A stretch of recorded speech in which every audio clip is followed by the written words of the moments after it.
Buzzword chapter 1136, Loki jadi Tenryubito. Akhirnya guys, setelah libur 2 minggu lebih kayaknya ya, kita bahas One Piece lagi. Dan di chapter kali ini kita akhirnya mengetahui identitas dari si cewek yang menemani kembarannya Shanks. Jadi tonton video ini sampai selesai. Tapi sebelum mulai aku mau promosi dulu nih guys. Di channel ini aku juga bikin alur cerita tentang Portgas di Ace, di mana dia bisa mendapatkan merah-merah Nomi dan bagaimana caranya dia bisa bergabung dengan bajak lautnya Shirohige. Aku sudah buat playlistnya, langsung aja ditonton. Karena cerita ini nggak ada di main story One Piece. Linknya ada di bawah, guys. Dan aku juga promosi lagi, aku punya channel lagi nih. Selain Vincent Nugraha yang jadi channel utamaku, aku punya channel YouTube lagi, yaitu adalah Ceritain Dong. Yang mana isinya itu khusus aku menceritakan alur cerita sebuah anime. Dan di situ sudah ada 3 anime nih, Sakamoto Days, Zenshuu, dan Metalist. Aku minta bantuannya nih guys, masih merintis lagi nih. Bantuin ditonton sampai selesai dan di subscribe ya. Siapa tahu itu bisa menjadi teman makan kalian selain dari channel ini, sambil nungguin updatean dari One Piece. Linknya juga aku taruh di bawah, guys. Dan jangan lupa nonton video pembahasan chapter 1135. Lalu balik lagi ke sini dan kita mulai dari cover story-nya. Si anak iblis Yamato dan ziarah kubur, kuil Inari volume 22, markas rahasia ada di Udon. Ternyata antek-anteknya Kaido itu masih ada ya. Tapi aku kayak familiar dengan desain bangunan ini ya, si kepala kucingnya nih. Ini kayak helmnya si Hushu nggak sih waktu dia berubah jadi hewan ya? Jangan-jangan dia masih hidup guys. Ya nggak tahu lah ya. Kita langsung masuk aja ke dalam cerita kali ini yang berjudul Negeri yang Menunggu Matahari. Cerita dibuka dengan Luffy dan yang lainnya sedang berpesta. Luffy berkata, ini enak banget. Daging rusa ini mengingatkanku dengan daging dinosaurus. Sesepuh Jarul di sini ngomong, mereka sedikit susah untuk ditangkap, tapi itu sebanding dengan rasanya yang sangat enak. Luffy seneng banget. Wah hebat, terima kasih Hajuruddin Stenson. Dijawab nih, digaga. Aku senang jika kau menyukainya. Tidak ada tugas yang terlalu berat jika demi penyelamat kami. Dan ini kalau kalian lihat detailnya ya, si anak kecil Kalen itu lari itu mau kemana nih anak? Sesepuh Jarul lalu berkata, jarang sekali ada manusia yang berhasil sampai ke level 2 dari Elbaf ini. Kebanyakan dari mereka mengira Underworld di bagian bawah adalah Elbaf yang sesungguhnya. Dan mereka langsung kabur sebelum bisa sampai ke atas ini. Terus di sini kita mendengar, hei dengar semuanya, Ors yang hebat dulunya adalah seorang kesatria legendaris bahkan bagi kalian para raksasa. Tingginya bahkan 3 kali lipat dari kalian. Dan tebak siapa yang berhasil mengalahkannya? Benar sekali, itu adalah aku. Ya, Usopp ngibul lagi deh. Tapi semuanya pada kagum. Wow, kau hebat sekali Kapten Usopp. Terus ada yang fokus melihat Jinbe. Wow, kulitmu benar-benar biru ya. Jinbe lalu menjawab, kalian harus datang ke Pulau Manusia Ikan. Ada banyak sekali warna kulit sama seperti banyaknya ikan yang ada di laut. Raksasa ini menjawab, aku sudah lama sekali ingin melihat duyung. Sanji di sini bersemangat. Kau tidak perlu malu dengan hal itu. Putri Duyung adalah pemandangan yang sangat indah. Di sana ada teluk Putri Duyung yang jauh lebih menarik daripada surga sekalipun. Pada rame. Wow, Sanji ngomong lagi, meskipun begitu, hatiku benar-benar bahagia saat melihat raksasa cantik seperti kalian. Wow, kecantikan di mana-mana sejauh mataku melihat. Aku akan tenggelam di wanita-wanita cantik ini. Anehnya di sini cewek-cewek juga seneng. Oh Sanji-kun, kau ini bodoh sekali, tapi lucu. Terus ada tanya ke Brook, kau ini sebenarnya apa? Bukan siapa loh, apa? Brook cuma jawab, siapa? Aku. Aku bisa menjawabnya dengan nyanyianku yang berjudul Siapa Sebenarnya Diriku. Yeah! Dan raksasa ini semuanya pada kagum. Ternyata dunia di luar sana hebat banget ya. Mari kita bersulang. Nami dan Zoro di sini lagi ngobrol. Zoro berkata, aku terkejut. Ternyata banyak raksasa yang belum pernah pergi ke lautan. Nami menjawab, aku pun mengira mereka semuanya adalah bajak laut. Tiba-tiba Road yang babak belur itu muncul di depan Nami. Nami kaget. Tapi Road hanya berkata, Namitaso, aku ingin meminta maaf padamu dan juga kru bajak laut yang lainnya tentang yang sudah kulakukan pada kalian. Ger di sini ngomong, perbuatannya memang tidak mudah untuk dimaafkan. Tetapi meminta maaf dengan cara seperti ini adalah hal yang bisa kami lakukan untuk saat ini. Rod malah mikir dalam hatinya, sisi sadistik dari Gert malah membuat hatiku berdebar-debar. Anjir, sakit nih orang. Zoro sambil minum menjawab, tidak perlu dipikirkan. Lagi pula tidak ada yang mati. Ya, meskipun aku tidak berbuat apa-apa karena Usopp menghentikanku. Jika tidak, kepalamu sudah kupenggal. Rod langsung ketakutan mendengar ancaman dari Zoro. Wah, dan dia terjatuh. Semuanya di sini pada tertawa. Dasar Rod, ya. Jangan bilang kau mau bertarung dengan mereka tanpa melihat bounty mereka sekarang. Kau tidak akan punya kesempatan sama sekali. Benar juga ya. Kita masih belum melihat bounty kru topi jerami yang baru ya. Ayo udah kapan dirilis nih? Gert di sini malah nambahi, kalau dia begini lagi jangan menahan diri ya. Rod kaget. Gertaso, Tapi dalam hatinya dia bilang, dia sangat kasar, aku jadi tidak tahan. Sumpah ini orang sakit banget. Terus Ro di sini beralasan, oh ayolah, kita semua terlahir di sini memiliki mimpi yang sama untuk menjadi Dewa Matahari yang selanjutnya dan menguasai dunia. Zoro bingung, Dewa Matahari. Para raksasa di sini langsung pada ribut. Jangan asal ngomong kau ya. Dewa Matahari itu bukan penguasa. Itu benar, dia adalah dewa pembebasan. Tidak, dia itu dewa penghancuran. Kau salah. Semua orang tahu kalau dia itu adalah dewa tawa. Luffy yang melihat hal ini bingung, kenapa jadi ribut sih? Memangnya dewa ini kenapa? Sesepuh Jaru lalu berkata, ini berawal dari teks suci Harley yang sudah diwariskan dari generasi ke generasi di Elbaf. Ada legenda yang tertulis dalam bahasa kuno, jadi penafsirannya pun bisa berbeda-beda. Tidak ada yang bisa memastikan mana terjemahan yang paling akurat, dan beginilah hasilnya.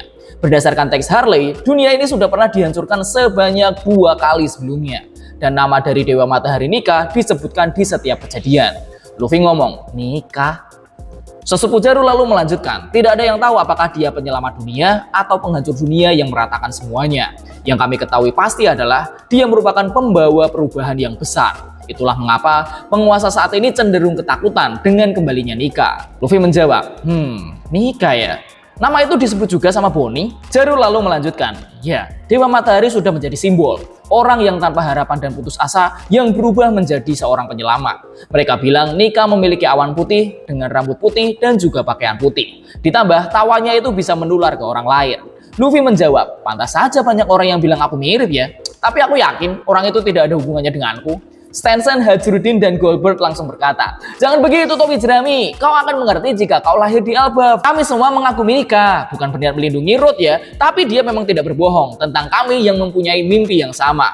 Luffy cuman, Sesepuh Jaru lalu melanjutkan lagi, Loki juga seperti itu. Aku yakin motif dia membunuh ayahnya si Harold karena dia ingin mengikuti jalannya Nika. Raksasa yang lain protes, itu tidak bisa dijadikan alasan sesepuh. Luffy menjawab, Loki ya? Jadi dia orang yang baik? Pada ngamuk, tidak mungkin. Dia adalah pangeran yang terkutuk. Bahkan ada sebuah ramalan sebelum Loki lahir yang berkata bahwa Raja Harold akan dihabisi oleh anaknya sendiri.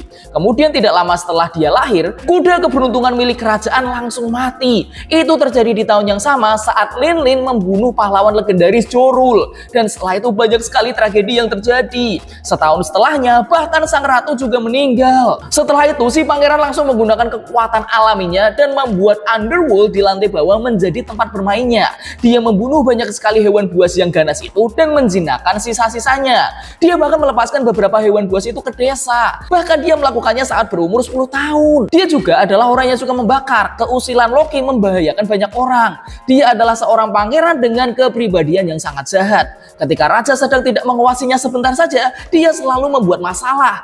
Dan akhirnya di dalam kastil itu Loki membunuh Raja Harold. Raja terhebat yang pernah ada di Elbaf, orang yang sangat bijak yang ingin menghubungkan Elbaf dengan dunia luar untuk membuat orang-orang melihat lebih jauh, yang tadinya takut karena reputasi Elbaf sebagai negeri para kesatria. Sesepuh Jarul tertusuk saat ingin menghentikan Loki. Jarul berkata, untung helm ini menyelamatkanku. Luffy protes, menyelamatkan apanya? Sesepuh Jarul lalu berkata, cara Loki memerintah dengan teror berakhir 6 tahun yang lalu. Dia mengamuk di lautan sampai akhirnya si rambut merah menangkapnya. Langsung kaget nih Luffy. Shanks? Jadi Shanks beneran kesini? Pada jawab, itu benar. Bahkan sebenarnya dia belum lama ini ada di sini. Tapi aku tidak tahu kemana lagi dia sekarang. Zoro merasa bingung dengan pertanyaannya Luffy. Terus di pinggiran desa, Luffy diinterogasi sama Zoro dan ngaku nih kalau dia sudah bertemu dengan Loki. Luffy di sini marah-marah. Dia bilang dia tahu Shanks loh. Kau sendiri kan tahu, aku sangat ingin bertemu dengannya. Zoro menjawab dengan santai. Iya, aku sudah mendengarnya ribuan kali. Tapi aku rasa dia hanya ingin menipumu. Luffy marah. Kenapa kau bisa tahu? Kau kan tidak pernah bertemu dengan Loki. Zoro menjawab, aku memang belum pernah bertemu dengannya. Aku hanya menebak dari reputasinya saja. Ternyata Loki berkata pada Luffy bahwa dia akan memberitahu semuanya, termasuk keberadaan Shanks sekarang. Semuanya apa nih yang dimaksud? Luffy masih jengkel. Jika dia benar-benar berbohong, aku akan menghajarnya. Tiba-tiba mereka sudah pergi bersama Nami. Dia berkata, jika kalian ingin kabur untuk melakukan sesuatu yang aku pikirkan, memangnya kalian yakin bisa sampai ke tempat itu tanpa aku? Zoro langsung menegaskan. Dengar Luffy, kita akan mendapatkan kuncinya. Tetapi jika dia melakukan hal yang mencurigakan, kita harus menghajarnya.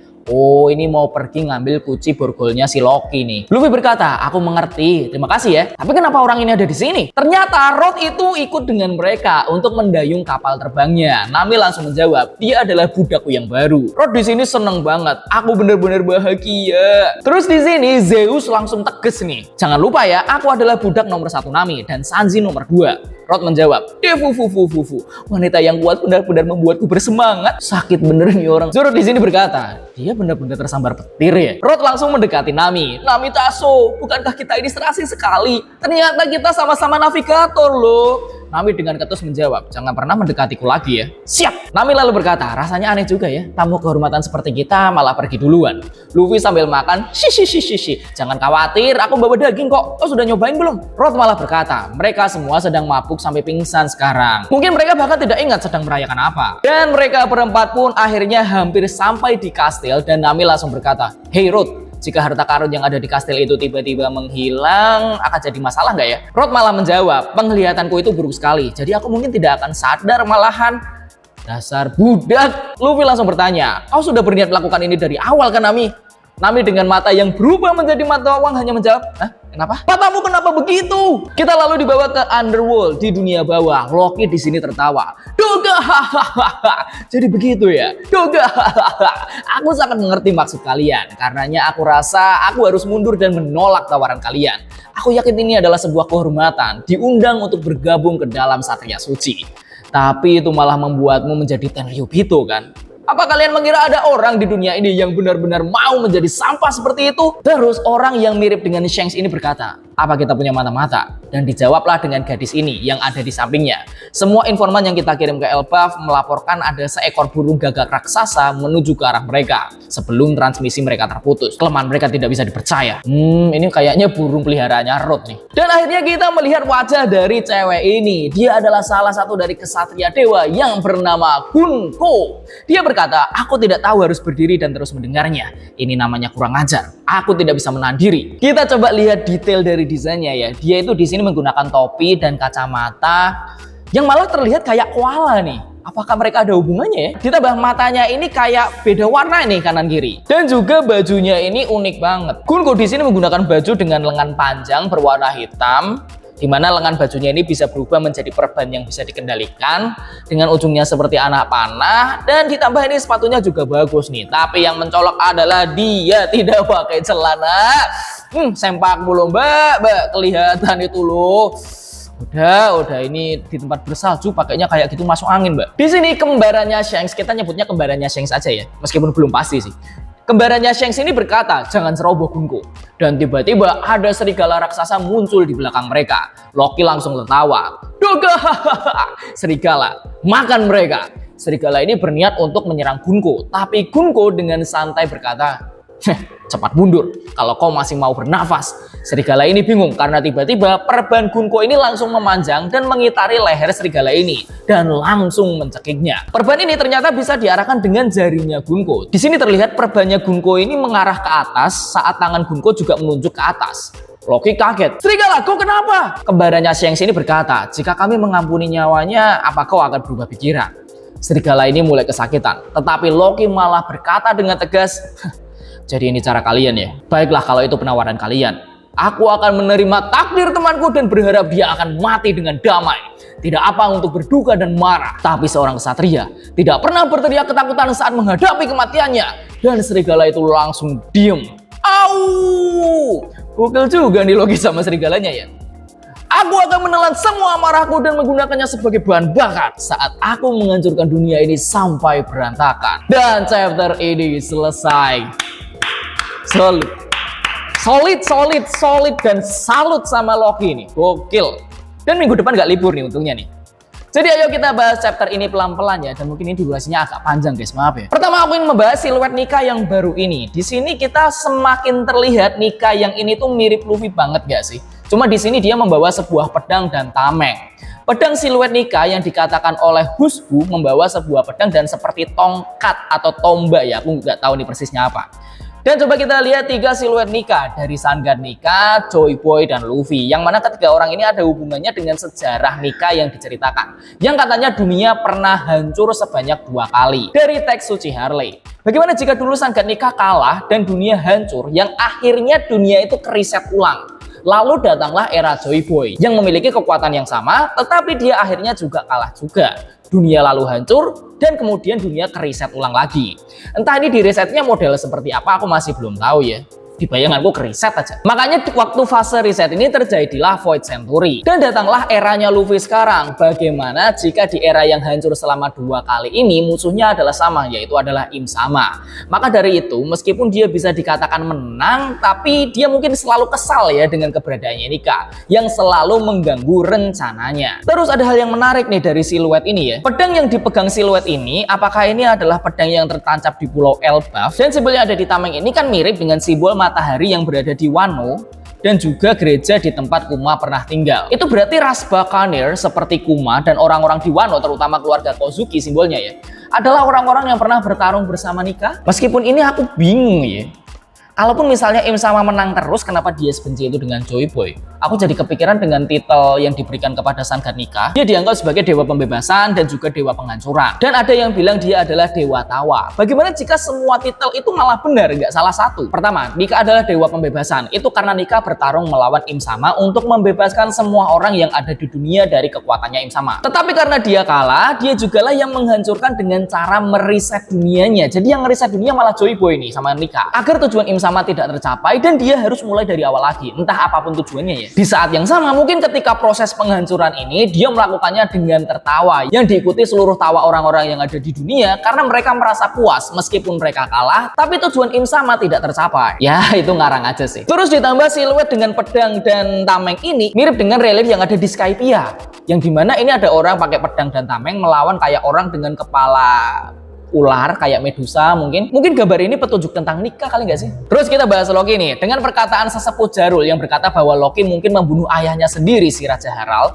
karena ingin seperti Nika. Entah kenapa aku merasa sesepuh Jarul ini tidak seperti sedang membenci Loki ya.